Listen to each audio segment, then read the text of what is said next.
So welcome to the Republican Party UK. I'm Terry and I set up, and all I've done is really set this up and laid the foundations. So slowly but surely we are building a team of ordinary people to build our People's Party. So I think one thing that we are thinking of changing is the name, but we would like the public to give the name, because we are a public party. What do you want to call the party? Now, providing it's not already been taken, we'll change it. So, least of the worries. But if you have any ideas that could help humanity, or you want to be a part of this new movement, then apply via Messenger. You can do it that way, or send an email. Because I think it's time to rebuild our damaged country. I think on education, we should give our children life skills that set them up for life to deal with this life. You know, rather than just have education compulsory, must do this, be a robot to the slave. I think they need proper life skills, literally. Ways to navigate through this very complicated life. So I definitely believe that. And I think secondly, on top of that, is that it's very important for our children to get out into nature.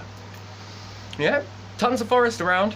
Lots and lots of forest. Learn about all different types of plants, berries, and not only that, learn to manage it, farm it, grow it, and also make some really interesting and tasty stuff from healthy foods that they grew themselves. I think this is very beneficial. As they grow, it's growing, and they get to eat the reward in school. And I think that's very important. Very, very important.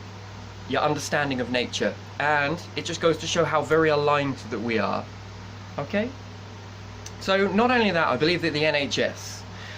So I believe that we should give our NHS doctors and nurses the funds and the tools to do what they love doing. And that's obvious, they love to help people. And that is regardless of your background. Doesn't matter where you come from, who you are, they'll love to help you in any way they can. But in order for them to help you, they have to have the correct funds and they have to have the best tools. Okay? And I definitely believe that our party foundations should be built upon that principle. Also the police force, that are less hands-on, I think would be a better approach, and that they investigate more and harass the public less. What do I mean by that? Well, take a look around at some of the videos. I mean, the evidence is very clear. Not the stuff that you dress up on YouTube to look good, not on about that. I'm on about the hard, raw footage that our youngsters are filming. And you know, seeing kids in handcuffs for doing very minor things, and you have like 10 police officers there, I think is rather extreme. Actually, I don't think it. I know it's really extreme. And then some people are calling up to state that they've got a burglary or something's going on or someone's about to break in, and basically you've got to prioritize severe and more things for other things. And I think this is very damaging indeed. And the phrase, do you have any proof? I'm pretty sure you have a detective and inspector within your police forces, and if you do, then their job is to detect and inspect, not the public's. So, like again with the NHS, it's all about the correct tools and having the correct funds in place for these tools to be used. And this, I think, will help the police be less harassy where they don't need to be, and a bit more hands-on where they do and should be. Okay? And that's all across the board, by the way. Ex-government officials, all the way down to the people at the bottom. And you've got to get rid of this class thing. Definitely got to get rid of this class thing. Oh, it's terrible. Yeah, hate it. So, I don't know. We've got lots to go on, to be honest. We've got so much to get on with. So, building like underground farms is something that we feel is something very, very beneficial. Okay, right now Earth's been very good to us. In the immediate range, we're able to grow crops on the land, but it's getting in between the two realms, isn't it? If it's too cold, winter, and it's too cold for too long, it don't grow. It don't grow, we don't breathe, we don't eat, okay? I think is worst case scenario. If it gets too hot, it does the same. It will shut down, it won't grow, we don't eat, we don't breathe, okay? So I think if we started now, before we even got into any of these realms, okay, given the current situation with global warming, it's not a great idea if we have an ice age right now, and it wouldn't be a good idea if we have a heat age right now. If we go through either of these, we have an inherent risk, quite a big one, wouldn't you say so? So deforestation, cutting down lots of vegetation, animals are less than conveniently looked after.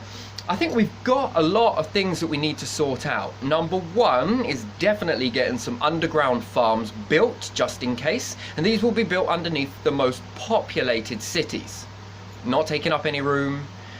You don't need to cut down any more forests for farmland. It's already there under our feet. Okay, and then above our heads we have loft, right? I think these should be converted into types of farms where possible. So if you have flats, at the bottom are the shops, and right above is a farm, and the produce comes from there and be sold at the flats in the bottom. And in the middle of this, there are these things called houses, right? Or flats, whatever you want to call them, but places to live. The point I'm making. And it's utilizing this space in such a way that it works great for everybody. Fresh foods. Place, if there's an underground farm, is a nice place to go down after a long, hard day's worth of work. You've got somewhere to go. You don't have to travel because you're living in a populated city. Where's the nearest countryside from you? 15, 20, 50, 100 miles away from you? How far is the nearest forest or nature? It wouldn't be nice sometimes just to get away, go downstairs, and then you become inside this massive underground farm where there's light. That's whether it's winter or summer, you can just go down there and just go for a walk like you do in the park. And what this does is it's very beneficial for you. Sad, seasonal depression, whatever they want to call it. Wouldn't this prevent this if you had a nice green oasis to go to in the winter?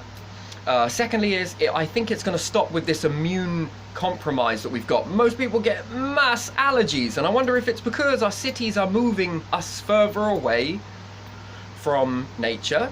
Thus, for further away from nature, you don't experience pollen very much, only in extreme events, lots of cutting down different things. You're not getting the smack of pollen that you usually get. Thus, when the immune system doesn't feel it as much, it starts to drop off, and then when you come near it, whoosh, causes you to have a reaction, maybe. So this could start to lower numbers and allergies start to come down. Wouldn't that be nice? So I definitely believe that these underground farms are so beneficial for multiple reasons. You know, it saves our food, let's say, and if we get really good with it, we can put them in space. So again, very healthy for future humans. It's very, very, very healthy for our children, next generations, for sure. It safeguards them from any extreme global warming and global cooling. So either and either, it's covered, and you know, it's very beneficial. And also it looks after animals in a way, because then we're not going to be so dependent. If we do swing from one to the other, you'll be very dependent on animals if you can't get this stuff to grow. And building it whilst we're going through that situation, I'm not sure we would be able to do it in time. So if we started now, you've already covered it. You're not living on an if or a but. You are using it, and there's a lot more healthy food going circulating around. Thus, for more people can get to healthy food, it doesn't need to travel halfway across the country. And it takes a day here, and it's sat in a truck for a day, and then it's over there for a day, maybe, give or take. It doesn't need to have that. So the quality and the freshness is really, really important. Longer shelf life, you will be able to eat it better, all the rest of it. So I definitely believe that we should be doing that, and it safeguards from a lot of things. Deforestation, overpopulation, because we're getting overpopulated, so I guess it works for that too. Another one, when it comes to dealing with food and growing more food, we are also going to need to clean all foods. I mean, a serious purge from all E-numbers, preservatives, additives, all sorts of nonsense rubbish that just doesn't need to be there. I think it's time that was in the past, and that we moved well away from this. And I also believe that some medications contain it as well. I think that we should also be moving away from this too. It can't be healthy for us. We must be able to find an alternate by now. If not, I'm pretty sure that our doctors and our specialists in the science field would be able to keep busy trying to find an alternate solution that's not so prehistoric, let's say. So, moving on with that. I think smoking should be more natural. There should be a natural alternate, okay? Now, this isn't dealing with the problem head on, but what it is doing is it's making a step towards dealing with the problem. Now, I think they contain 70 ingredients that cause cancer, but if you put an alternate tobacco which was not played with, no chemicals added to it, right beside it, and it wasn't as strong, and it's not as potent, I think people have more of a better chance of stepping down slightly from the toxics. Okay, this then benefits the NHS. It also stops mental health problems as well for people that lose loved ones during cancer and all other weird and wonderful stuff that comes from it. Terrible. I smoke myself. I'm in the same category. So natural tobacco, as natural as possible, to be sold in shops, and then we phase out the chemical-based tobacco products that contain all of the horrible chemicals, and we introduce this new natural tobacco. Now, that's not dealing with the problem head on, but it's a step down from the horrible situation that we're already facing right now. And as this takes a step down, hopefully we lessen the cancer rates, and then it should make it more easier for people to quit. There's the plan. That is the plan. So that one we should work on. I think it's more of a healthier approach, and it gets away with this runaway effect of putting all horrible stuff in foods, drinks, medicines. It's prehistoric, belongs in the past. Let's move into the new future with a new healthy outlook on life, a new healthy approach, and I think this is beneficial for everybody on the planet. And with this making more food in our underground farms, any food that is not sold is given to the people who most need it in the community and in other countries who may not have the same luxuries that we have. Now, a problem with giving food to somebody else in a different country is we all eat different foods, so we all have different palates, different taste buds. So that food might taste a bit rare to them. Anybody in a different country has ever tried different foods? It's sometimes you can be, yeah, I love it, and sometimes you can be not keen. Take me a bit of time to adjust. So trying to incorporate what they eat at the same time and trying to grow this, and if we can adjust our taste buds to a different type of food, that we can then help by lessening this impact of bad palate tasting, because our food is quite unique. I think food is quite unique to a country. It fluctuates, but we all have different ways of cooking, all different ways of eating. It's great to try it, but at the end of the day, we are more congruent to what we know. So I think this would help. This would be very beneficial to go there, understand what types of food you are eating, bring some of it back, see if we can grow it within these underground farms, and see if we like the foods. We may well do, and we're able to incorporate it with our food so it's not such a burden on the palate for when we send it. For any food that is not sold, we don't chuck it, we catch it 2 days before it goes bad, and we give it to the community, and we go further than that, and then we give this over to countries in need. And I think this is very, very, very healthy, because it moves on to the next point, that we need to minimize waste. Okay, now this is a big challenge for any government to set up, but all waste, and this is what we would introduce, okay? So thinking about this a little bit logically, so we would need to get to a stage where we are able to recycle all of the waste products that we chuck out. So anything that gets chucked out, it must all be able to be recycled, or it just doesn't get made. If you can't recycle all of your products that you are making, forget it, you're not making them. That should be outlawed, because we can't recycle it. Until we find a way of being able to recycle certain things, then we should be okay to make it, manufacture it, mass product it. Okay, mass production for all of that type of stuff, okay, but only if it can be recycled. So anything that can't be recycled, I'm sorry companies, but that would be it. there would be no more manufacturing that type of product. It will be illegal, you will be fined, so you need to find an alternate very quickly.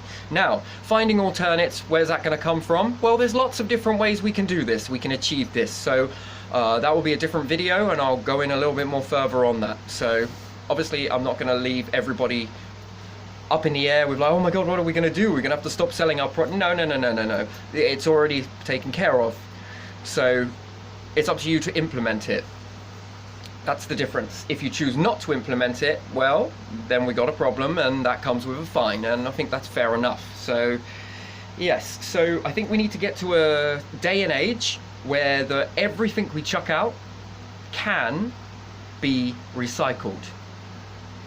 So, and until we shift in that, and it's got to be recycled where it's not going to go off to be negative. Further on, you know, we could recycle plastic, reuse it, put it on our feet, run around and break down this plastic and make tiny little micro beads that when it rains, it washes into the drains, gets into the rivers, the fish eat it, it damages all of those, it gets into our water supply, we drink it, and it damages us. So we have to look at everything we do, and when we change a cycle, we have to look at the new cycle and be able to look where these cycles are going to be heading. Is it more damaging to do it this way, or is this a solid solution where we don't recycle in a negative way? And that is a very careful hand, and I think that responsibility belongs with a government that is going to take that responsibility. Another one will be farms. Okay, again, listening to the public and taking this on board, that yeah, you see, we have a lot of farms. We are going to need to ask the farmers if they wouldn't mind helping us build these underground farms, for number one. And for number two, there are governments that pay farmers not to grow on lands. Okay?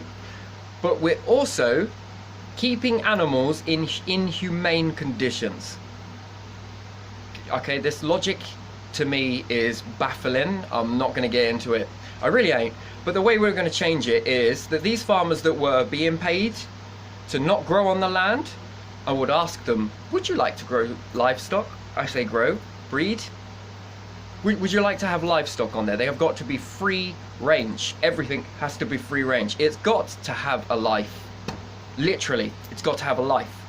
Now, I can hear that there is a group of people saying that we want to keep eating meat, and there is a group of people saying, but they're kept in inhumane conditions and it makes you feel very guilty. I understand, and I'm trying to do this so that it works for best of both worlds in a way. Okay. So, in order to counteract this, it would mean making the livestock free range. And I mean, why would anybody have a problem with that? Allowing another life form to have a life in its natural setting, not congruent to a very small shed somewhere. But what about, we will deal with anything that comes up. I trust farmers, and I trust that they know what they are doing, and they know how to look after animals. So as of that, I would give them what they need to make that successful as possible. And thus for, it's listening to two groups of people, and hopefully can we find somewhere in the middle.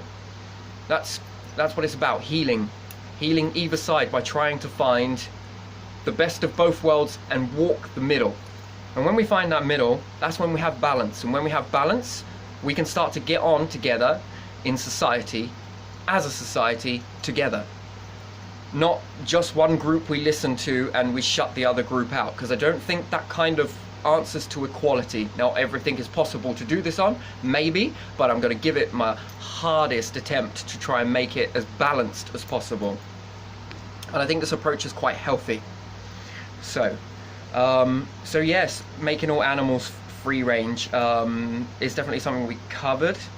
So yeah, yep.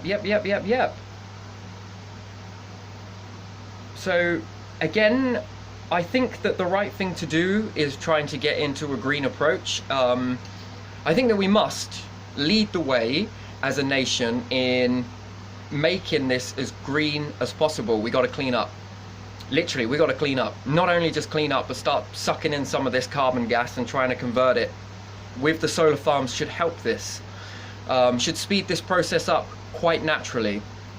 Once I always thinking, and this is what got me on this, was the thought process: if we take care of nature, it should take care of two things. One is the oxygen and level the atmosphere out a bit, and it will take care of the carbon. Brilliant.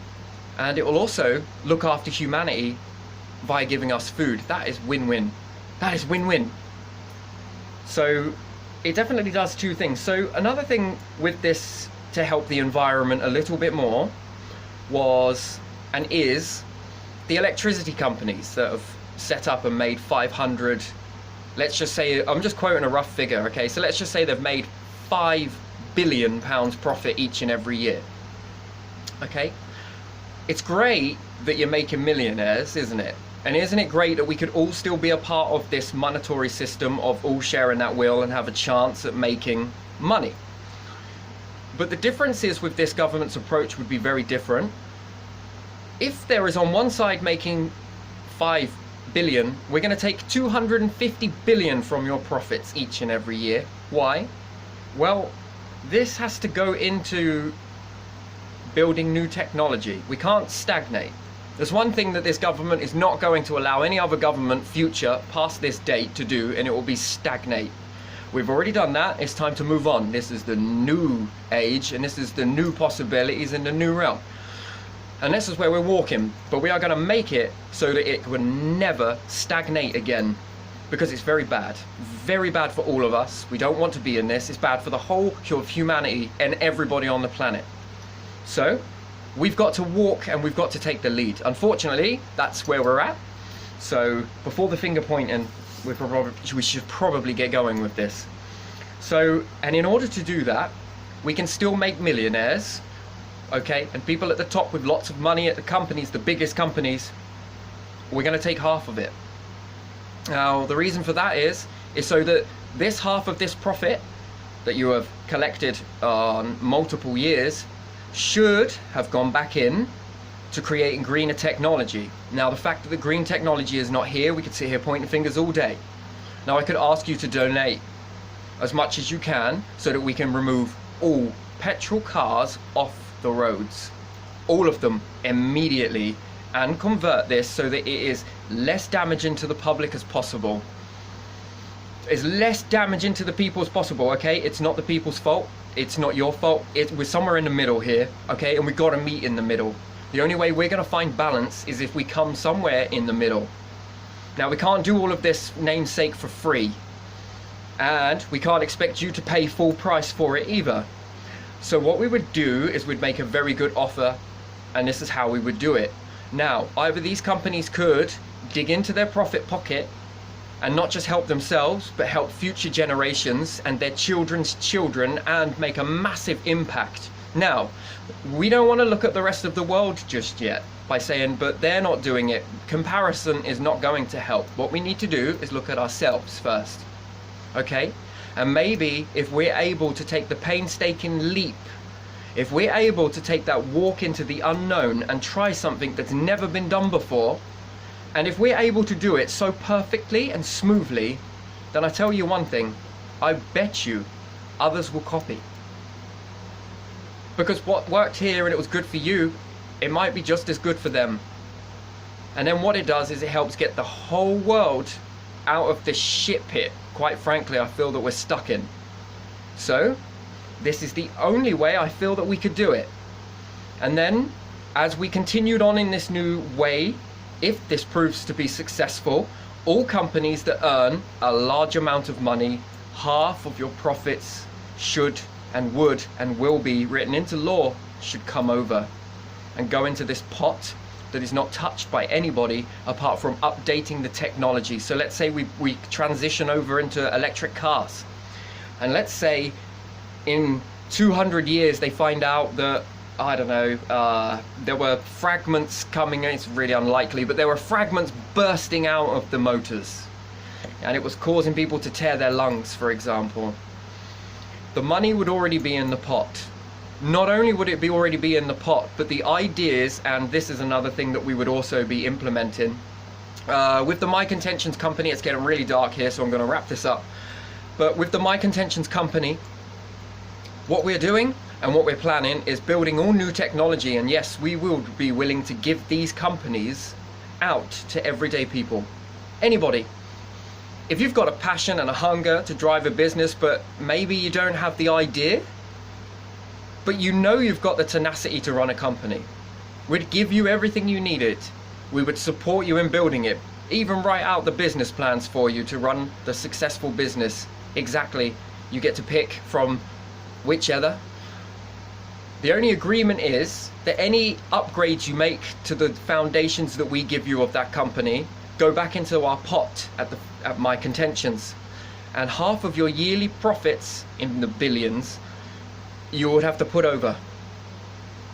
And what this would do is that when you were to give this information over with an upgrade, if we were to say America, someone in America wanted the same company, when we gave them the company as well for the same rules, but for their country, not ours, for their country. You know, you have to look at this whether you're going to make an independent pot. This can be done in the future, but right now you've got to start somewhere and you have to lay a foundation.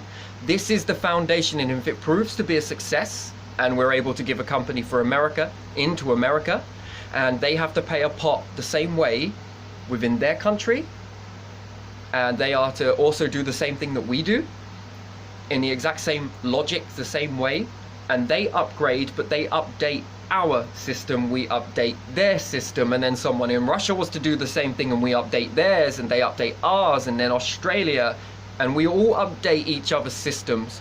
We all store this information and a pot, and we share the information and a money pot, and we also start to make jobs for people that I like to call, everyone's a bright spark, okay? But you know, when you're talking to someone and they've just got that bright spark about them, they say something and you're like, oh my God, man, why have they never tried this? You know what I mean? When someone would say, oh, let's have some street lights somewhere and let's put some turbines and some solar panels on top of those. You know, you get what I mean? That type of thinking. And I think that these people across our whole entire planet that are able to do that, and then there are these people who are able to run companies. But these people that I call bright sparks, and these people who are hungry for companies, usually are one or the other. You usually find one or the other. And this person won't create a company because they feel that it doesn't align with them, but they like creating ideas. We're going to make a job for you. And I suggest that to be in America, and wherever you build your company, in Australia, Russia, China, wherever it may be, and this pot all gets shared out. And then you start to save money, you pay wages for these people to think up new ideas. And whilst you're holding this in particular information company that we gave out, and you're updating it, and you're all sharing this information, and it's such a beautiful thing, and everybody in every single country starts to level up at the same time, you are also benefiting your people from your background that you come from. So if you come from America, the people in America are benefiting from this pot. Because there's more jobs for people in America, there's also more jobs for people in Britain, and we all get to keep our individual pot, and we all get to look for our individual talents within our country, and we all get to share the information and sell the products within our country. And why should that be a problem? It shouldn't. I think that's very beautiful. And then as time goes on and on and on and on and on, it may work so well that you end up joining it all together and creating something so magic that society never stagnates again. And this is the only way I can think of doing it that stops this stagnation.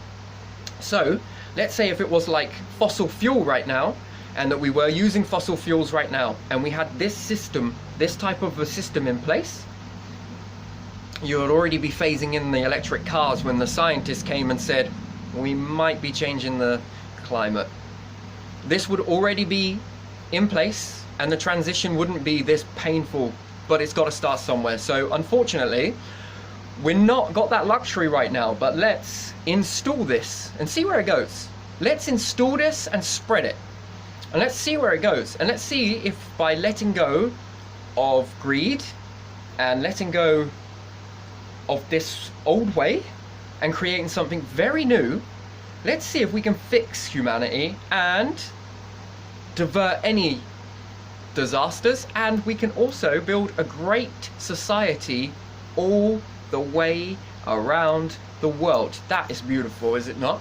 But it's got to start somewhere, and it's a new road, so it's not been walked before. So this is a very new road, and I look at it as a new opportunity for us to start doing something very beneficial for ourselves, the future species of this planet, nature, and it's everybody. And then slowly but surely we can start to level up other countries in the process. We don't want to give false hope, so we want to try this here first. It works here, it works there, it works there. Okay, we can help build it there. And then we level up. And then we can go from there. And then it's the time of leveling up, getting food on the moon, you know? Start building bases to start converting gases, you know? Getting to Mars. So, yeah.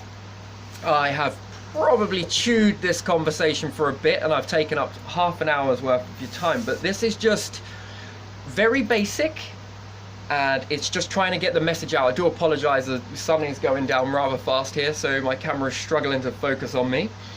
But yeah, I'm gonna keep this one natural. I was gonna see if I could do this a few times, see if I could get it perfect, but I'm not about perfect. I think this covers the initial message that we're pushing out.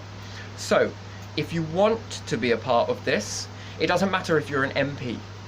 It doesn't matter whether you are a binman, a milkman, a postman, lady, woman, officer, whichever. If you want to be a part of this, join up. Join up, and let's see if we can get a new way of living that works well for everybody. I think this is where we should be striving for, and let's heal our divisions that we have. Let's unite our divided country. So yeah, I hope to hear from you all soon. So if it's evening, have a good evening, and if it's morning, well, good morning. Goodbye.